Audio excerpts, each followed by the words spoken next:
এই গরমে যে যেখানেই আছেন আশা করি ভালো আছেন, সুস্থ আছেন।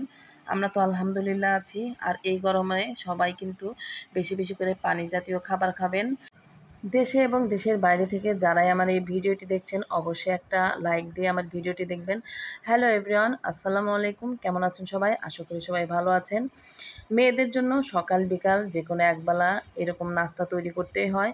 আর অনেক দিন হলোই পাউরুটি দিয়ে ওদেরকে কিছু তৈরি করে দেই না।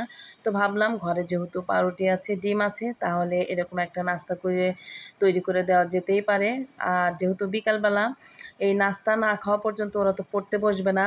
আর বিকালবেলা তো সবারই একটু কিছু না কিছু খেতে মন চায় ভাত খাওয়ার আগে। আর এই নাস্তাগুলো খেলে আমার মেয়েরা কিন্তু আর কিছু খেতে চায় না। তো প্রতিদিনের ন্যায় একটু সন্ধ্যার পর বাইরে যাওয়ার চেষ্টা করি আমি আর আপনাদের ভাইয়া। আজকেও একটু বাইরে যাওয়ার চেষ্টা করছি। তো সেই জন্য আগে ভাগে ওদেরকে নাস্তাটা তৈরি করে দিলাম। তারপরেও ছোট মেয়ে যাওয়ার সময় বলবে, আম্মু বাইরে থেকে কিছু নিয়ে এসো। মানে যতই নাস্তা তৈরি করে দেই না কেন, বাইরে থেকে কিছু বাদাম হলেও নিয়ে আসতে হবে। তো ওদেরকে খাইতে দিয়ে আমি আর আপনাদের ভাইয়া চলে গেলাম বাইরে। আর বাইরের পরিবেশটা এত সুন্দর ছিল। আর যে দোকানগুলো আজকে আমি দেখাবো সেই দোকানগুলো কিন্তু সারাদিন থাকে না। এই দোকানপাটগুলো একদম মাগরিবের পর থেকেই বসে। সবাই সারাদিন কি করে জানি না, তবে মাগরিবের পর থেকে এখানে বাদামওয়ালা, মুড়িওয়ালা, ছোলা বুটওয়ালা। কবে মুড়ি মাখা খেয়েছিলাম আসলে মনেও নেই, তাই দুজন দাঁড়িয়ে মুড়ি মাখা খেয়ে নিচ্ছি। তো এখানে আসলে যারা যারা আছে দোকানপাট নিয়ে বসেছে তাদের জীবনযাত্রা আসলে দেখছি আর মনে মনে ভাবছি আলহামদুলিল্লাহ, আল্লাহ পাক আমাদেরকে অনেক ভালো রেখেছে। তো এই মুরব্বির কাছে আসলাম। এই মুরব্বি হচ্ছে ডিম বিক্রি করছে। তো চাচাকে জিজ্ঞেস করলাম, চাচা আপনি কখন বসেন? উনি বলছে আমি সন্ধ্যার পর থেকে রাত 1টা পর্যন্ত থাকি। তা আমি বললাম আপনি সারাদিন তাহলে কি করেন? উনি বলছে বাবা আমার সারাদিন করার মতো কি লোক আমি কি সারাদিন কিছু করতে পারবো?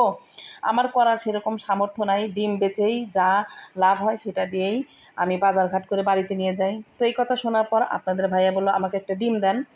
তো ডিমটা ছিলে দিচ্ছে। আর এই তো আমাদের সাথে অনেক কথাবার্তাই বলছে। লোকটা মাশাআল্লাহ হাসি খুশি আছে। ওনার যা রোজগার সেটা নিয়েই সে সন্তুষ্ট। তার পাশে কিন্তু আরও দোকানপাট আছে। এই দোকানপাটগুলো সারাদিন দেখা যায় না, কিন্তু মাগরিবের আগে পরে থেকে এদেরকে দেখা যায়। তো আপনাদের ভাইয়াকে ডিমটা দেওয়ার সঙ্গে সঙ্গে সে এমনভাবে খেয়ে নিল, বোঝাই গেল না সে একটা ডিম খেয়ে নিল। তো আমি খাইনি, এখান থেকে চলে গেলাম। আরও হাঁটতে হাঁটতে দেখলাম হচ্ছে বাদামওয়ালা। দেখলাম জান্নাতি তো বাদাম বা যে কোনো একটা কিছু নিতে বলছে, তাই ভাবলাম গরম গরম বাদাম নিয়ে যাই। তো এই লোকটাকেও কিন্তু সারাদিন দেখা যায় না, এই মাগরিবের পর থেকেই এনাদেরকে দেখা যাবে। তো আসলে এরা সারাদিন কি করে জানি না, কিন্তু সন্ধ্যার পর থেকে তাদের বিজনেসটা এই এলাকাতে। তো দেখে ভালোই লাগলো আর পরিবেশটা অনেক ভালো ছিল। আজকে সকালে কি রান্না করব সেটাই ভাবছিলাম। আর ফ্রিজে যদি কিছু ফ্রিজিং করে রাখা যায় তাহলে কিন্তু অনেক সময় উপকারে আসে। এই তো পাতাকপি দিয়ে কলিজিয়া দিয়ে আমি একটা পুর তৈরি করে রেখেছিলাম রমজানের ভিতরে।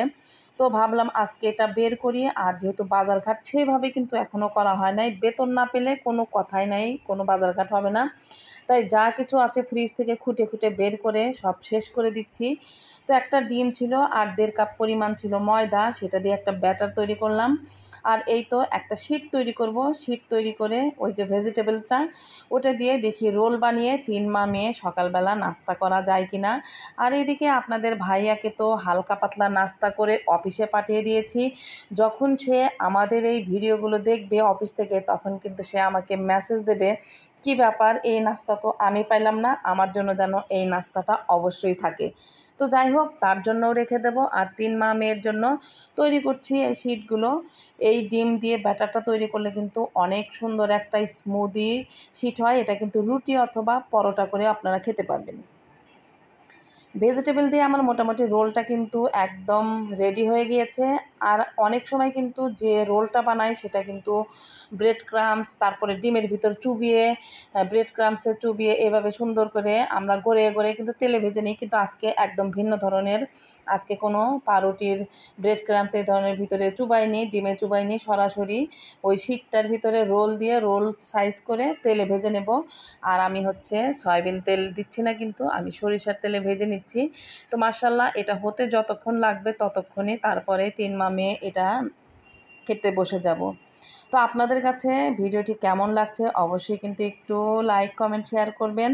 আর দেখতে দেখতে ভিডিওর কোথাও কোনো অংশ যদি ভালো লেগে থাকে তাহলে কিন্তু অবশ্যই আমার পেজটা ফলো দিয়ে রাখবেন। যারা আমার ইউটিউব চ্যানেল থেকে ভিডিওটি দেখবেন, যারা এখন পর্যন্ত সাবস্ক্রাইব করেননি তারা কিন্তু অবশ্যই আমার চ্যানেলটি সাবস্ক্রাইব করে পাশে থাকবেন। আর এই তো আমাদের মোটামুটি নাস্তাটা রেডি হয়ে গিয়েছে, টেবিলে নিয়ে এসেছি, সস দেওয়া শেষ, এখন খেয়ে নেব। তো ভালো থাকবেন সবাই। আজকে এই পর্যন্তই, ভিডিওটি আর বড় করতে চাই না। ভালো থাকবেন। খোদা হাফেজ। আসসালামু আলাইকুম। দেখা হবে নতুন কোনো ভিডিও বা ব্লগে।